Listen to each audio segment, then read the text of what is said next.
Alright mga boss, magandang araw. So bali ngayon mga boss, i-demo po natin kung paano mag-bind ng wireless sa bendo para sa ating Kittify system na MikroTik base. So meron tayo ngayong naka-wireless mga boss dito at para makita po ninyo kasi nga po maraming nagtatanong, especially kung galing po sa ibang system at nagtatanong sila kung paano ba daw mag-bind at kung madali po daw. So, dito mga boss, ipapakita po natin kung paano po gawin. So, ngayon mga boss, bali i-off muna natin to at magsisimula po tayo from flashing the Node MCU natin mga boss up to binding po. So, bali dito mga boss, naka-custom board po tayo. So, once na flash po tayo, bali tatanggalin po natin to sa ating custom board. Ayan mga boss. So, ayan mga boss. So, pagkatapos nyan mga boss, plug in po natin sa PC natin. Ayan, gamit po tayo ng micro USB. Plug in po natin yan. Ayan, so, ayan mga boss. Pagkatapos yan mga boss, dito po tayo sa ating desktop, sa ating PC, magda-download muna tayo ng bin file. So, saan po natin siya i-download mga boss? So, doon po sa kittify.com. Ayan. Then, login po tayo sa ating mismong account mga boss. And then, punta po tayo sa files. Dito po mga boss. Ayan. Then, empty base. Click po natin yan. Then, itong version 2.2 na po yung gagamitin natin. And then, punta po tayo dito sa sub. And then, since wireless nga po yung ating ibabahin ngayon mga boss at gumamit tayo ng ESP8266, so, hahanapin natin dito. So, bali ito po yung mga boss. Ayan. So, downloaded na po yan mga boss. After that, gamit po tayo ng PyFlasher mga boss. Ito po yun. So, double click natin yan. Okay, reload lang po natin tong PyFlasher natin mga boss. And then, dito mga boss, may tatlong options po tayo. At we need to see to it mga boss na tama yung comfort na gagamitin natin. So, paano ba natin malaman? Bali, punta po tayo sa device manager. Ayan. Then, dito mga boss, punta tayo sa ports. Then, hahanapin natin to. So, CH340, yung driver po nito. O, bali, ito po yon. So, nasa COM5 po siya mga boss. So, dito, COM5 po yung pipiliin natin. And then, browse po natin yung firmware mga boss, yung na-download po natin. Bali, ito po yon. Then, open po natin mga boss. Then, pagkatapos yan mga boss, dito sa Rich Flash, yes lang po natin yan.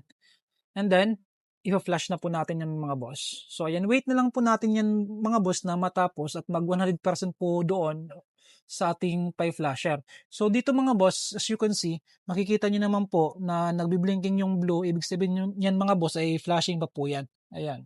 So, wait na lang po natin yan mga boss. Madali lang naman po yung matapos. So, ayan mga boss, tapos na po siya. So, pwede na po natin tong tanggalin mga boss. Unplug na natin dito at ibabalik na po natin dito sa ating custom board. At dito sa ating custom board na ginamit mga boss, may nakalabel po yan na USB. So, yung USB port ng ating ESP8266 doon dapat po nakaharap. Ayan, then ibaon natin mga boss. Ayan. So, dito mga boss, pwede natin itong lagyan ng power supply. Ayan. So, pagkatapos niyan mga boss, bali punta po tayo sa admin, sa ating Kittify admin. Bali dito mga boss, sa ating vendo, gumamit tayo ng Wi-Fi 6 modem. Bali, naka-VLAN 100 po yun yung nilagay ko po doon. So, ang gagawin po natin mga boss, since VLAN 100 po yung ginamit ko dito sa modem po natin, which is assigned dito sa sub na to, bali, maglalagay din po tayo ng VLAN 100 dito sa ating admin. So, punta po tayo sa hotspot, then server. Dito mga boss, ayan, pipindutin natin tong button na to. And then, VLAN 100 po mga boss, yung ilagay natin dito. Ayan. So, dito mga boss, automatic na po itong maglalagay dito sa version 2.3.2. So, interface mga boss, yung hotspot, no, bridge 1 po natin. And then dito, masquerade, on lang po natin itong masquerade. And then, pwede natin gawing 2 minutes dito. Ayan. Then, save lang natin yan mga boss. So, meron na po tayong assigned VLAN para dito sa ating wireless sa bendo. Okay? So, pagkatapos ng mga boss, bali punta tayo sa Windows list. Okay? Dito tayo mag-aabang mga boss. And before babind po kayo mga boss, see to it na meron po kayong available credits. Kasi kung wala mga boss ay hindi po kayo makapag-add ng Sabendo. So ngayon mga boss, meron po tayong isa at aabangan lang na po natin yan dito. So ayan. So ito mga boss, ayan, delete muna natin to. Okay, so ayan. So magbabind na po tayo mga boss. Gagamit lang tayo ng cellphone para mas madaling mag-bind. So dito mga boss, on lang natin yung wifi natin. Ayan. So dito mga boss, hahanapin natin yung Kittify setup. Ito yan mga boss. So ayan. So lalabas itong binding portal niya mga boss. Dito mga boss, sa host, dito mga boss is pwede na itong Kittify.wifi. So itong Kittify.wifi mga boss, dapat parehas po yan dito sa portal settings nyo. Dapat Kittify.wifi din po yung nakalagay.